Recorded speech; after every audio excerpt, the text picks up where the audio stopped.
Hello friends, welcome to बच्चा एज्युटेक. मी बच्चा sir, तुमचा मॅथ्स टीचर. मित्रांनो, आपण स्टडी करतोय रियल नंबर्स नावाचं chapter, second chapter maths part 1चं. मित्रांनो, यातले आपले प्रॅक्टिस सेट 2.1 2.2 कंप्लीट झाला आहे. सॉल्व करतो आहोत आपण 2.3. त्यातलेही फर्स्ट 8 सम्स आपले कंप्लीट करून झाले आहेत.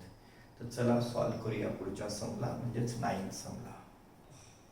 मित्रांनो, question 9, rationalize the denominator. Rationalize करायचंय कोणाला? डिनॉमिनेटरला. म्हणजे लोक इथले सगळे डिनॉमिनेटर पाहिले तर ते आहेत source, that is irrational numbers. मग त्या इरॅशनल नंबरचा काय करायचं आहे? आपल्याला रॅशनल नंबर करायचा आहे आणि त्याला म्हटलं जातं रॅशनलाइज करणं. डिनॉमिनेटर इरॅशनल नंबर आहे, त्याला रॅशनलाइज करायचं आहे. म्हणून आपलं क्वेश्चनचं टायटल काय आहे? Rationalise the denominator. डिनॉमिनेटरचं रॅशनलायझेशन करायचं आहे आपल्याला. चला बघा, सिंपल टेक्निक आहे. त्यातलं फर्स्ट फर्स्ट आहे 3/√5.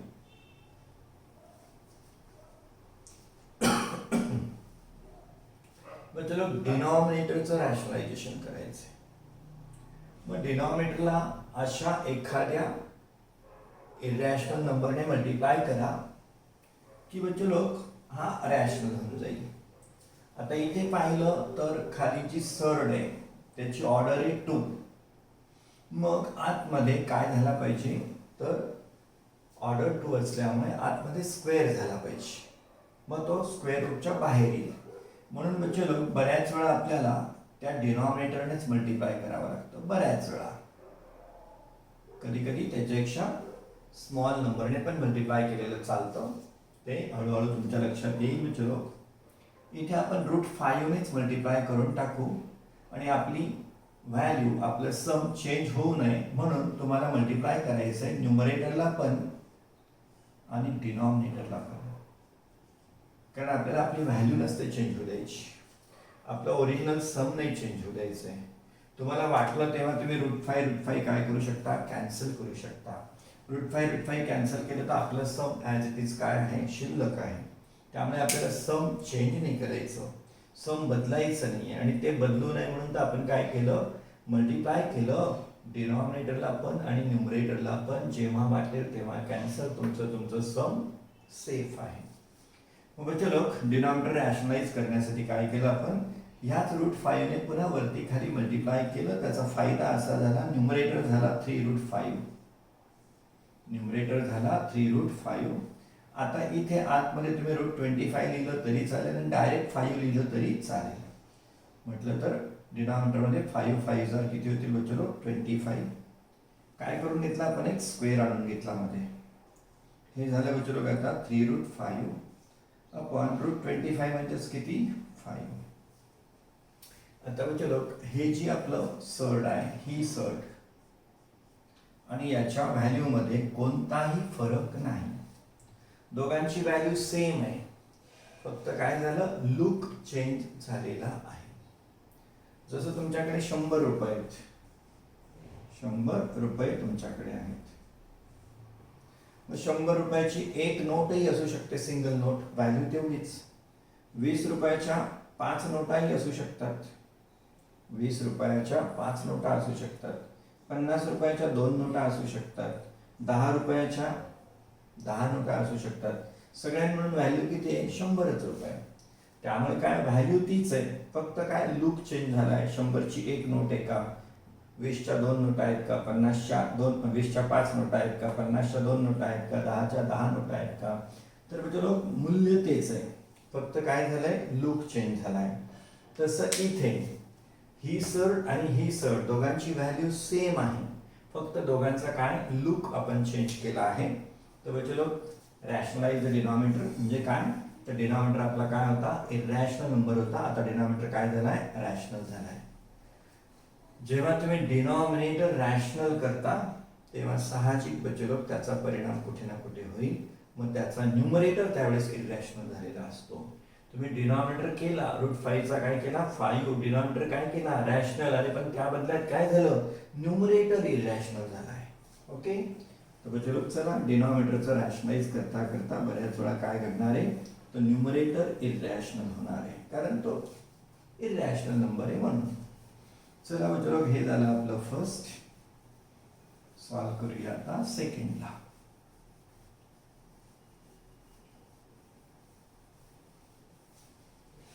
चलो सेकंड है 1/√14. 1/√14. ठीक आहे, चलो 1/√14. 14च्या टेबलमध्ये कुठेही स्क्वेअर तयार होत नाही.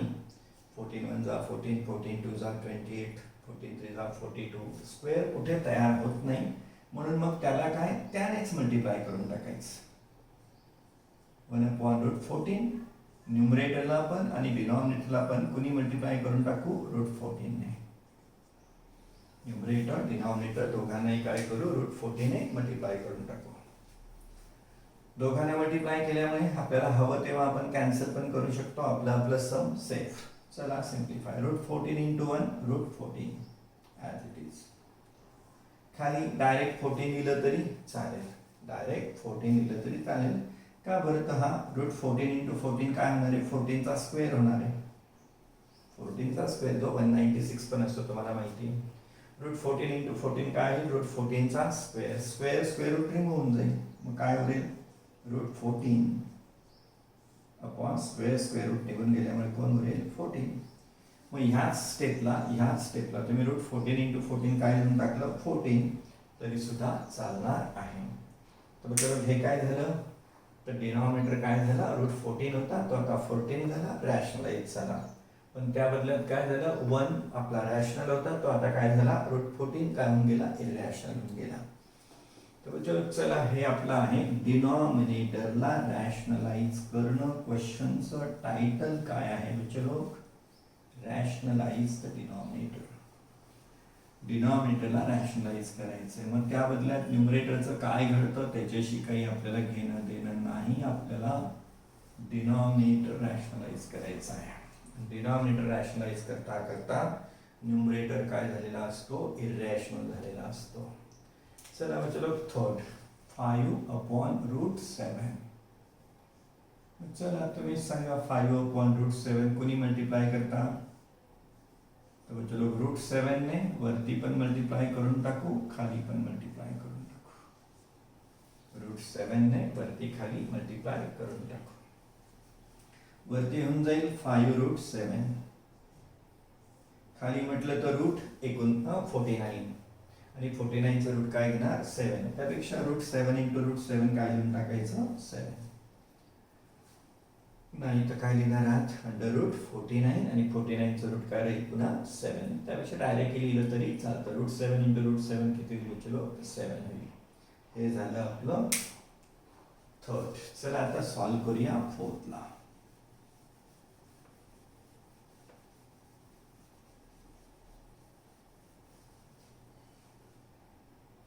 चलो फोर्थ है 6/9√3. 6/9√3 हे आपलं फोर्थ. ओके चलो 6/9√3. 6/9√3 आपला डिनॉमिनेटर मधला चलो इरॅशनल पार्ट कोण आहे फक्त √3 आहे. डिनॉमिनेटर मधला इरॅशनल पार्ट कोण आहे फक्त √3 आहे. त्यामुळे याला मल्टिप्लाय करताना आपल्याला फक्त डिनॉमिनेटरला रॅशनलाइज करायचं आहे.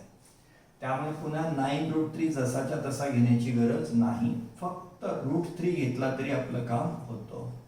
√3 ने वरती खाली मल्टिप्लाय करूया. यातला इरॅशनल पार्ट कोण आहे फक्त √3 आहे. त्यामुळे √3 नेच मल्टिप्लाय करूया. √3 ने वरती पण खाली पण मल्टिप्लाय केलं. तुम्हाला पाहिजे तेव्हा त्याला काढून टाकता येईल. तुमचं सम शिल्लक राहील. चला चलो वरती आता 6 × √3 काय झालेलं असेल 6√3. खाली 9 आहेच. √3 × √3 काय झालेला असेल 3. एखाद्याला वाटेल √3 तो सुरुवातीला काय घेईल √9 लिहिल आणि 9चं रूट काय घेईल पुन्हा 3 म्हणजे या स्टेपला येणार. आपण डायरेक्ट लिहिलं 9√3 इंटू √3 3. चला मित्रांनो याला सिम्प्लिफाय पण करून टाका. याला सिम्प्लिफाय पण कसं 3 1 जा आणि 3 2 जा असं सिम्प्लिफाय करता येईल. 3 1s 3 2s. मग वरती उरतोय 2√3 आणि खाली उरतोय बच्चो 9. अजून काही पुढे त्याला सिम्प्लिफाय करता येत नाही. तर हे झालं बच्चो डिनॉमिनेटर आपला काय होता इरॅशनल होता. इथे पाहिलं तर डिनॉमिनेटर काय झालेला आहे रॅशनल झाला आहे. पण त्या बदल्यात काही ना काही चेंजेस झालेच. मग मूळ गणितामध्ये न्यूमरेटर काय होता रॅशनल. आता उत्तरात तो काय झाला न्यूमरेटर इरॅशनल होऊन गेला आहे. चला चलो हे झालं आपलं 4th. सॉल्व करूया आता 5th ला. चला नक्कीच तुम्ही सॉल्व करू शकता बच्चो. माझ्या आधी भरकन सॉल्व करा. तुमचा आन्सर माझ्या आधी रेडी करा आणि माझ्यासोबत आन्सर चेक करून घ्या. बच्चो 5th लास्ट 11/√3. बच्चो आपल्याला डिनॉमिनेटर रॅशनलाइज करायचं आहे आणि डिनॉमिनेटर आहे इथे √3. काय नाही सिम्पली तुम्ही काय करणार आहात √3 ने वरती खाली मल्टिप्लाय करणार आहात. √3 ने वरती खाली मल्टिप्लाय करणार. √3 तुम्हाला वाटेल तेव्हा तुम्ही कॅन्सल पण करू शकता. तुमचं सम शिल्लक असतं. तर बच्चो 11/√3 डिनॉमिनेटर रॅशनलाइज करायचं आहे. √3 ने वरती खाली मल्टिप्लाय केलं. वरती काय काय जाईल बच्चो 11√3 वरती खाली √3 इंटू √3 काय झाला 3. अजून काही सिम्प्लिफाय करता येतं का तर ते पण नाही करता येत. त्यामुळे हेच काय आहे बच्चो आन्सर. बच्चो हे झालं आपला क्वेश्चन 9. बच्चो या क्वेश्चनची प्रॅक्टिस करण्यासाठी मी तुम्हाला काही सम्स देतो. तर ते पण काय करा रॅशनलाइज करा. बच्चो त्यापूर्वी अजून एक सम मी तुम्हाला सॉल्व करून दाखवतो. बुकमधले सगळे सम्स खूप होते सिंपल. बुकमधले सगळे सम्स सिंपल होते. चला मी अजून एक सम घेतो बच्चो 3/2√18. 3/2√18 याचं करूया आपण डिनॉमिनेटरचं रॅशनलायझेशन. मग चला बच्चो सांगा 3/2√18 कुणी मल्टिप्लाय करायचं म्हणजे डिनॉमिनेटर रॅशनलाइज होईल. तर तुमचं म्हणणं राहील सर इथला इरॅशनल पार्ट कोण आहे √18. मग चला √18 ने मल्टिप्लाय करूया. नाही म्हणजे √18च घेतला पाहिजे असं काही नाही. आपण अगदी 18च्या टेबलमध्ये येणारा स्क्वेअर जवळचा कोण आहे तर 18 2 जा 36. 36 हा स्क्वेअर आहे. त्यामुळे फक्त √2 ने मल्टिप्लाय केलं तरी आपलं काम होतं. या सगळ्या सम्स मध्ये काय जो डिनॉमिनेटर होता त्याने मल्टिप्लाय करून टाकला. आता इथे मी घेतलंय 3/2√18. मग √18 ला 18 नेच मल्टिप्लाय केलं पाहिजे असं अजिबात नाही. उलट मी कोणी मल्टिप्लाय करतोय √2 ने. ओके फायदा काय झाला चला 3 इंटू √2 वरती झालं 3√2. 3 इंटू √2 वरती होईल न्यूमरेटर 3√2 खाली 2 आणि अंडर रूट 18 2 जार किती होतील बच्चो 36. 18 2 जा 36. आता 3√2 2 बच्चो 36 चा स्क्वेअर रूट किती राहील 6. 36 चा स्क्वेअर रूट किती राहील 6. अजून सिम्प्लिफाय पण करता येतं म्हणून सिम्प्लिफाय करून टाका. 3 1 जा 3 2 जा वरती आहे √2 खाली 3 1s 3 2s 2 2 जार काय आहे तर 4. तो चलो हेच आन्सर काय असं 3 1 जा 3 2 जा. तेव्हा बच्चो दरवेळेस जो काही डिनॉमिनेटर आहे त्याला रॅशनलाइज करायला डिनॉमिनेटरनेच मल्टिप्लाय करायचं असतं असं नाही. इथे मी √18 चा जवळचा स्क्वेअर कोणता होता 36 तो बनवून घेतला. मग त्याला √2 ने मल्टिप्लाय केलं वरती खाली. √2 ने मल्टिप्लाय केल्यामुळे 18 2 जार किती झाले 36. 36 चा रूट किती येतं 6 येतं. तर चलो हा टेक्निकचा पार्ट असतो. तर खूप काही अवघड सम नाही सिंपलच सम होतं. पण चलो तुम्हालाही प्रॅक्टिससाठी मी 2-3 सम देतो. रॅशनलाइज द डिनॉमिनेटर चांगला क्वेश्चन आहे. एक्झामला विचारला जातो म्हणून एक 3-4 सम लिहून घ्या आणि प्रॅक्टिस करा.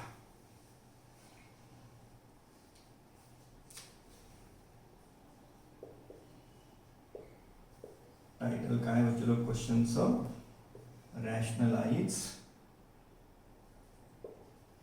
The denominator.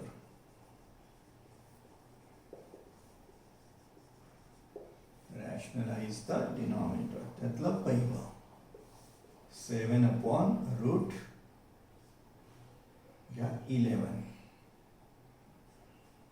दुसरं घ्या बच्चो 13/2√7. आणि तिसरं घ्या बच्चो 5/3√32. 5/3√32. तर बच्चो या सम्सवर प्रॅक्टिस करा. इथे कुणी मल्टिप्लाय करावं लागेल तुम्हीच विचार करा. इथे कुणी मल्टिप्लाय करावं लागेल तुम्हीच विचार करा. इथे कुणी मल्टिप्लाय करावं लागेल. √32 ने केलं तरी चालेल आणि एखाद्या छोट्या व्हॅल्यूने केलं प्रॉपर व्हॅल्यूने ज्याच्यामुळे स्क्वेअर तयार होईल तरी सुद्धा चालणार आहे. तर चला चलो इथे आपला प्रॅक्टिस सेट 2.3 कंप्लीट झाला. पुढे थेरी आहे तर त्या थेरीला आधी समजून घेऊ आणि मग बच्चो सॉल्व करूया आपण पुढचा प्रॅक्टिस सेट. बच्चो चला थोड्या अजून काही कन्सेप्ट समजून घेऊ. बच्चो आपल्याला बायनॉमियल क्वाड्रॅटिक सर्ट म्हणजे काय ते समजून घ्या. बायनॉमियल म्हणजे ज्याच्यामध्ये बाय म्हणजे दोन. बायनॉमियल म्हणजेच काय पॉलिनॉमियल. पॉलिनॉमियल म्हणजे काय जिच्यामध्ये टर्म्स असतात तिला आपण पॉलिनॉमियल म्हणतो. म्हणजे जिच्यामध्ये एकच टर्म असतं तिला मोनोमियल म्हणतात. जिच्यामध्ये दोन टर्म्स असतात तिला बायनॉमियल म्हणतात. दोनापेक्षा जास्त टर्म असणाऱ्यांना आपण पॉलिनॉमियल म्हणतो. तसं बायनॉमियल म्हणजे काय ज्या पॉलिनॉमियल मध्ये दोनच टर्म्स आहेत त्याला म्हणतो आपण बायनॉमियल. ओके. मग बच्चो पहिल्यांदा बायनॉमियल सर्ट पहिल्यांदा मी एक्सप्लेन करतो. बायनॉमियल सर्ट तो बच्चो √5 प्लस 3√7 किती टर्म्स आहेत 1 and 1 2 म्हणून हिला बनायचं बायनॉमियल. बच्चो 3√11 मायनस 2√6 किती टर्म्स आहेत 2. मग ही काय आहे बायनॉमियल सर्ट आहे. बायनॉमियल बच्चो आता इथे पहा अजून एक सम घेतो मी 5 इथे लिहिलंय वरती थर्ड ऑर्डर 5 आणि cube root of 17 plus 3 into 5th root of 18. बच्चो हिच्यामध्ये दोन टर्म आहेत म्हणून ही पण बायनॉमियल. हिच्यामध्ये पण दोनच टर्म आहेत त्यामुळे ही पण बायनॉमियल. हिच्यामध्ये पण दोनच टर्म आहेत ही पण बायनॉमियल. बायनॉमियल या तिघी आहेत. आता इथे ह्या सर्टची ऑर्डर लिहिलेली नाही म्हणजे 2 आहे. ह्या पण सर्टची ऑर्डर लिहिलेली नाही म्हणजे 2 आहे. इथे पण ऑर्डर लिहिलेली नाही म्हणजे ऑर्डर 2 आहे. पण इथे ऑर्डर लिहिलेली आहे 3. इथे ऑर्डर लिहिलेली आहे 5. त्यामुळे बच्चो ह्या सगळ्याच बायनॉमियल आहेत. पण आता क्वाड्रॅटिक शब्द वाढलाय बघा इथे. क्वाड्रॅटिक कोणाला म्हणतात ज्या सर्टची ऑर्डर 2 आहे. क्वाड्रॅटिक म्हणजे ज्यांची ऑर्डर 2 आहे. याची ऑर्डर 2 आहे. याची ऑर्डर 2 आहे पण याची ऑर्डर 2 नाहीये. याची ऑर्डर काय आहे 3 पण आहे 5 पण आहे. त्यामुळे बच्चो हे बायनॉमियल क्वाड्रॅटिक सर्ट आहे. ही पण बायनॉमियल क्वाड्रॅटिक सर्ट आहे पण ही मात्र बायनॉमियल क्वाड्रॅटिक सर्ट नाही. बायनॉमियल तिघी आहेत पण ही आहे बायनॉमियल क्वाड्रॅटिक. ही पण आहे बायनॉमियल क्वाड्रॅटिक पण ही बायनॉमियल क्वाड्रॅटिक नाही. का बरं तर इथे कसं यांची ऑर्डर 2 आहे. सर्टची ऑर्डर 2 आहे. इथे तसं सर्टची ऑर्डर 2 नाहीये. ती काय झालेली आहे 3 आणि 5. सर्टची ऑर्डर 2 नसल्यामुळे ही भले बायनॉमियल आहे पण ही बायनॉमियल क्वाड्रॅटिक सर्ट मात्र नाही. लक्षात आलं बच्चो बायनॉमियल क्वाड्रॅटिक सर्ट. दोन टर्म असणं म्हणजे बायनॉमियल आणि क्वाड्रॅटिक म्हणजे त्यांची ऑर्डर किती असणं ऑर्डर 2 असणं म्हणजे बायनॉमियल क्वाड्रॅटिक सर्ट असणं. मग चलो आपल्याला या बायनॉमियल क्वाड्रॅटिक सर्डसाठी कधी या सर्डला आपल्याला रॅशनलाइज करायला सांगतील. आता ही इरॅशनल आहे. आता ही सर्ड कशी आहे? इरॅशनल आहे. सर्ड म्हटल्यावर इरॅशनल नंबरच असतो. बायनॉमियल ही इरॅशनल आहे. तर चलो हिला रॅशनलाइज जर करायचं झालं तर हिला मल्टिप्लाय करायचं असतं तिच्या रॅशनलायझेशन फॅक्टरने. मग चलो ह्या बायनॉमियलचा रॅशनलायझेशन फॅक्टर म्हणजे काही नाही, इथे प्लस असेल तर मायनस घ्यायचं असतं. √5 3√7 तीच बायनॉमियल यूज करायची. फक्त प्लस असेल तर मायनस असेल तर प्लसने, प्लस असेल तर मायनसने, आणि मायनस असेल तर प्लसने. एवढाच फरक. इथे मायनस तर त्याला मल्टिप्लाय कोणी करायचं? प्लस वाल्या बायनॉमियलने. इथे प्लस असेल तर मल्टिप्लाय कोणी करायचं? मायनस वाल्या बायनॉमियलने. प्लस असेल मायनस असेल प्लस. म्हणजे थोडक्यात काय बचलो तर a प्लस b चा, a आणि b समजा सर्ड्स आहे, तर a प्लस b चा रॅशनलायझेशन फॅक्टर कोण असतो? a मायनस b असतो. a प्लस b, a आणि b समजा सर्ड्स आहेत, तर a प्लस b चा रॅशनलायझेशन फॅक्टर राहील a minus b, a minus b चा रॅशनलायझेशन फॅक्टर राहील a प्लस b. रॅशनलायझेशन फॅक्टरला बचलो कॉन्जुगेट पण म्हणतात. रॅशनलायझेशन फॅक्टरला काय म्हणतात? कॉन्जुगेट पण म्हणतात. आणि कॉन्जुगेट म्हणजे काय नाही, तीच सर्ड, फक्त काय करायचं असतं? प्लस मायनसचं प्लस. तर चला चलो ह्याच कन्सेप्टवर आहे आपला प्रॅक्टिस सेट 2.4. तर चला त्याला सॉल्व करूया. चलो प्रॅक्टिस सेट 2.4 मधलं फर्स्ट क्वेश्चन आहे मल्टिप्लाय. जस्ट मल्टिप्लिकेशन करायचं आहे आणि आपल्याला सम्स दिलेले आहेत. चला चलो त्यातलं फर्स्ट सोल्युशन. फर्स्ट सम है चलो √3 इन ब्रॅकेट √7 मायनस √3. चलो हा √3 ब्रॅकेटच्या बाहेर आहे, म्हणजे हा √3 ब्रॅकेटला मल्टिप्लाय करणार आहे. √3 ब्रॅकेटला मल्टिप्लाय करणार आहे म्हणजे √3 ब्रॅकेट मधल्या प्रत्येक टर्मला मल्टिप्लाय करणार आहे. मग आता बच्चो मल्टिप्लिकेशन कसं होईल? हा √3 फर्स्ट टर्मला पण मल्टिप्लाय करेल आणि हा √3 सेकंड टर्मला पण मल्टिप्लाय करेल. ब्रॅकेटला मल्टिप्लाय करणं म्हणजे ब्रॅकेट मधल्या प्रत्येक टर्मला मल्टिप्लाय करणं.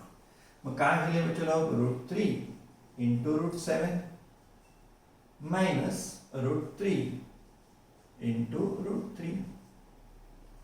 या √3 ने पहिल्याला पण मल्टिप्लाय केलं, मधलं साइन ॲज इट इज, आणि हा √3 दुसऱ्याला पण मल्टिप्लाय करतोय. चला मग चलो जर दोघं रूट मध्ये आहेत तर त्यांचा प्रॉडक्ट सुद्धा कुठे राहील? रूट मध्ये. 3 7 21 मायनस 3 3 9. दोघं रूट मध्ये तर प्रॉडक्ट सुद्धा रूट मध्ये. आता पुढे √21 ला तर काही सिम्प्लिफाय करता येत नाही, अजून त्याचा सिम्पलेस्ट फॉर्म काही आणता येत नाही. मग 9 चा सिम्पलेस्ट फॉर्म येईल. 9 चं रूट किती असतं बच्चो? तर 3. तर बच्चो हे झालं पहिलं मल्टिप्लाय करून. पहिल्याचा आन्सर काय राहील? तर √21 मायनस 3. चला बच्चो हे झालं आपलं फर्स्ट. सॉल्व करूया सेकंडला.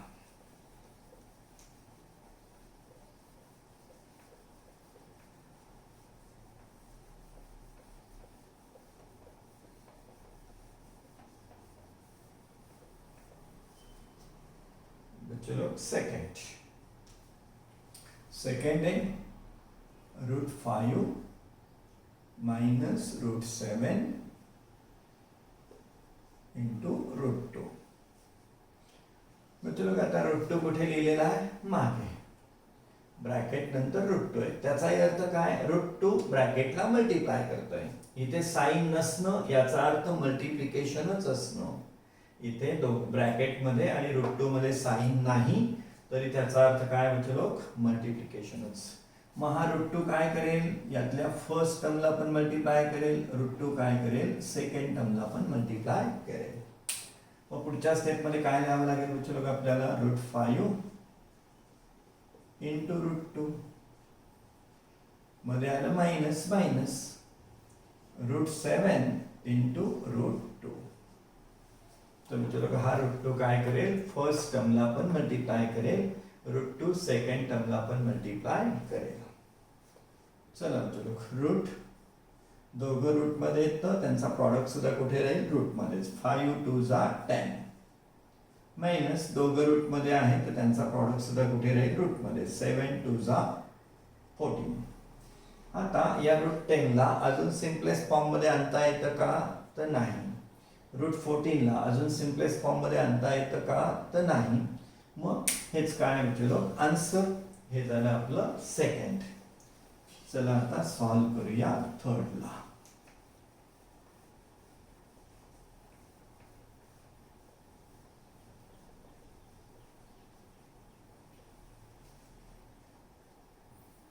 चलो सॉल्व करू थर्डला. थर्ड आहे फर्स्ट ब्रॅकेट मध्ये 3√2 मायनस √3 इंटू सेकंड ब्रॅकेट मध्ये आहे 4√3 मायनस √2.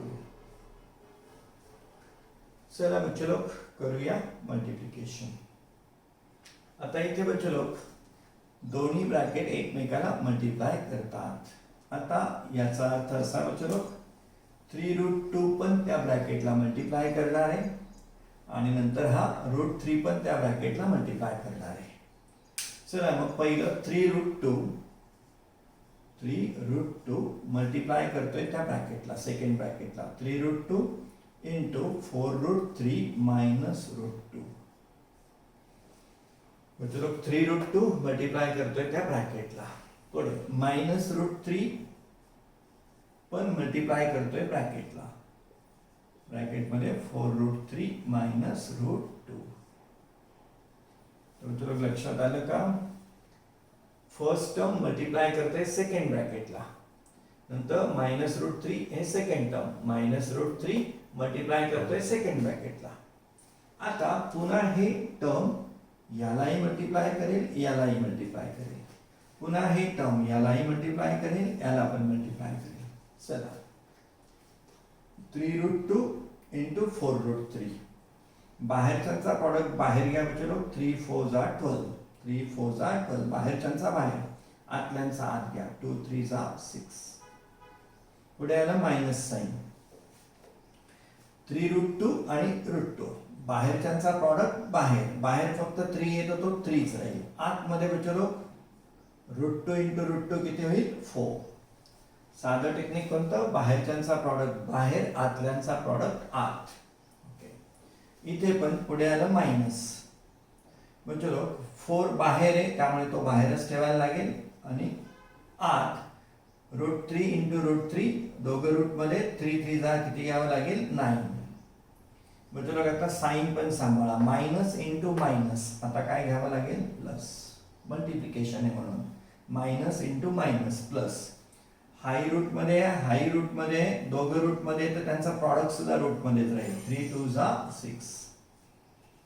बाहेरच्यांचा प्रॉडक्ट बाहेर, आतल्यांचा प्रॉडक्ट आत. ओके, चलो याला पुन्हा काही सिम्प्लिफाय करता येत नाही. मग 12√6 हे टर्म आणि लास्ट टर्म बघा, हे √6 दोघं सिमिलर टर्म्स आहेत, लाईक टर्म्स आहेत, त्यामुळे दोघांना एकत्र करावं लागेल.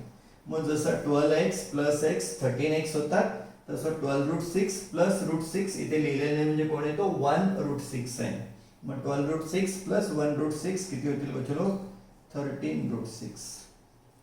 12√6 प्लस √6 किती होतील, 13√6 मायनस 3√4 म्हणजेच कोण बच्चो, 2.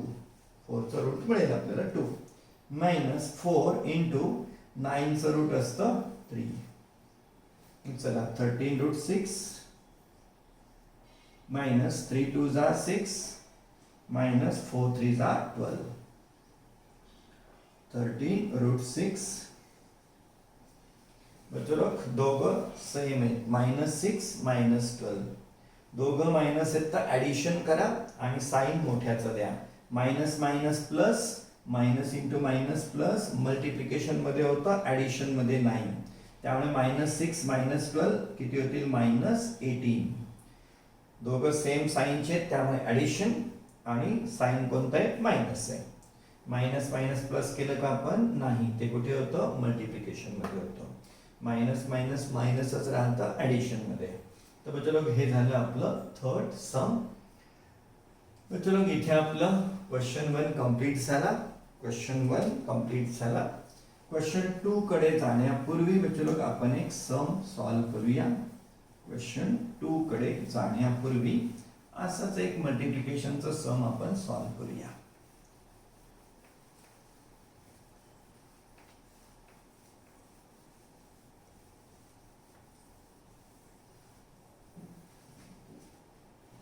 चलो क्वेश्चन 2 कडे जाण्यापूर्वी एक सम सॉल्व करूया. सम मी असं घेतो, चलो √5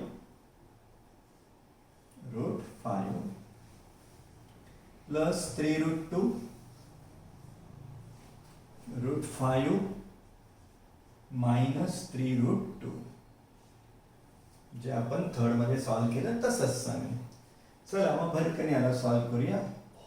√5 फर्स्ट टर्म मल्टिप्लाय करेल सेकंड ब्रॅकेटला. फर्स्ट टर्म मल्टिप्लाय करेल सेकंड ब्रॅकेटला. त्यापेक्षा बच्चो आणखी सिंपल टेक्निक मल्टिप्लिकेशन साठी बघा. तेच टर्म्स आहेत. √5 3√2 √5 फर्स्ट टर्म पण तेच आहे, सेकंड टर्म पण तेच आहे, फक्त इथे प्लस आहे, इथे कोण आहे? मायनस आहे. तर बच्चो मग a plus B into a minus B आहे. a plus B a minus B. तर याचं एक्सपान्शन काय असतं बच्चो? फॉर्म्युला याचा a² मायनस b² असतो. a plus B a minus B हाही तोच आहे. फर्स्ट टर्म तेच आहे, सेकंड टर्म तेच आहे, फक्त एकात प्लस आहे एकात मायनस आहे. तर बच्चो a plus B a minus B चा एक्सपान्शन किंवा मल्टिप्लिकेशन काय असतं? a² minus b². त्यामुळे ते यूज करून बच्चो याचं एक्सपान्शन काय राहील? a² √5 चा स्क्वेअर मायनस b² म्हणजेच कोण? 3√2 चा स्क्वेअर. तर याचं मल्टिप्लिकेशन म्हणा किंवा एक्सपान्शन म्हणा काय असेल बच्चो? a चा स्क्वेअर मायनस b चा स्क्वेअर. मग √5 चा स्क्वेअर काय राहील बच्चो? 5 मायनस 3 चा स्क्वेअर किती राहील? 9. √2 चा किती राहील? 2. √5 चा स्क्वेअर असेल 5 मायनस 3 चा स्क्वेअर होईल 9, √2 चा असेल 2. पुढे 5 मायनस 9 2 जार किती होतील? 18. आता एक प्लस एक मायनस हे सबट्रॅक्शन करा. 18 मायनस 5 किती होतील? 13. मोठ्याचं साइन द्या. तर बच्चे लोक आपल्याला जेव्हा दोन्ही ब्रॅकेट सेम आहेत, फक्त फरक असेल प्लस आणि मायनसचा, तेव्हा आपण सिंपल फॉर्म्युला यूज करू. a plus B a minus B equal to काय? a² minus b². मग चलो हेच टेक्निक आपल्याला कुठे यूज करायचं आहे? क्वेश्चन 2 मध्ये. पण या क्वेश्चन 2 ला आपण सॉल्व करणार आहोत पुढच्या लेक्चरमध्ये. तर चलो भेटूया आपण पुढच्या लेक्चर.